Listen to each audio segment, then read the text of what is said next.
Hi, this is Isabel Litzler. So today's video is about finding a job after 50. You all know that it's difficult when you age to basically succeed in the job market. Some companies may have already ideas on the type of employees that they want, so it's going to be hard to convince them otherwise.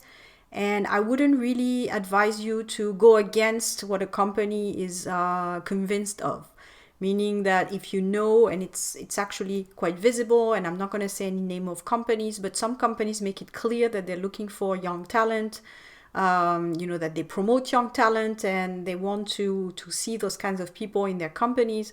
So rather than to fight this, I would say go where you're wanted, go with people that are in the same spirit as you, rather than to try to convince those that are not really convinced. On top of that, you don't want to work for a company where you're not truly wanted and appreciated. I use the phrase, don't go where you're tolerated, go where you're celebrated. And I really believe in that. I really believe, especially now that I'm also getting a little bit older, that it's more important to be surrounded by people who really appreciate you than trying to convince others to like you and appreciate you, because it's so much energy to convince, rather than if people meet you and they're already immediately convinced that you're a great person, that you could bring a lot of value, then the work is already half done. So really the first thing is to really accept where you are in life right now. If you're beyond 50, I would say even beyond 45, now it starts young. If you're beyond a certain age category, I would say already embrace that you have all this knowledge, that you're not this 20-year-old trying to figure out what it is that they want, struggling to get that first job, maybe being hustled around in different companies. It's not really a place that's so nice either. So by the time you get to your middle age and so forth, you're a little bit more stable. You know what you want and what you don't want. That's already a step ahead of the game. Give yourself also a bit of time to reflect on where you've been and what was really something that made you happy, what you definitely don't want to see anymore in your career. For some of us, we know, for example, that there's things that we just don't want anymore in our life, even if we were getting double pay for it.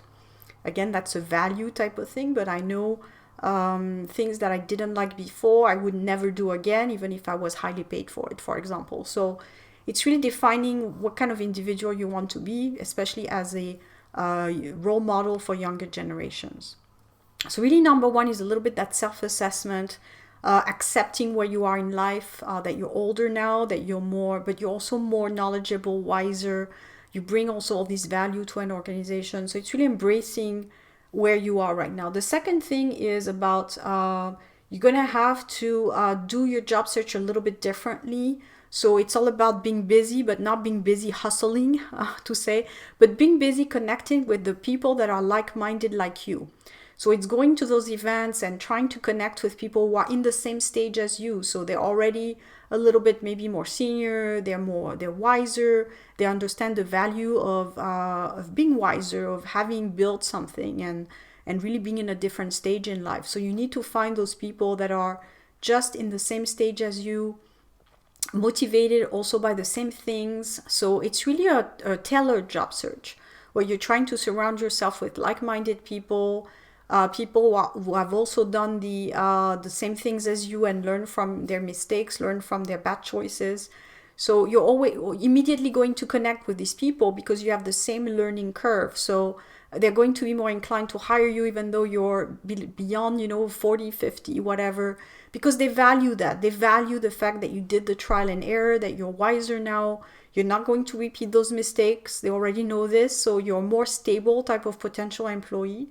So really connection with like-minded people, finding those people that are in the same step as you.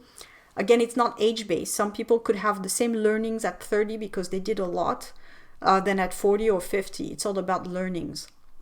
So you will identify those people by doing, and I will link the video about personal branding. You will find those people with your personal branding.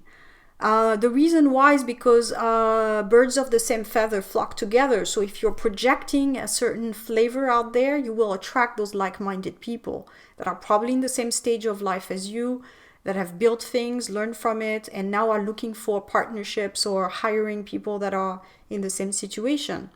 Some of these people may have also encountered difficulties and have found themselves in a difficult place, maybe of finding a job at 45, 50, and they will feel empathy for you and want to have you on board because they understand what it's like.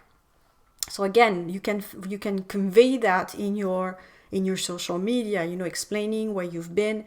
If you watch my LinkedIn, for example, I say from HR manager to entrepreneur, and I explain a little bit my journey. I explain my journey also in my webinar. So people who are watching it understand the ups and downs I've been through, and they can relate to that. And some people have even said, I came to talk to you because I see that you also went through difficulties and you've gone through those difficulties, and they feel connected with me.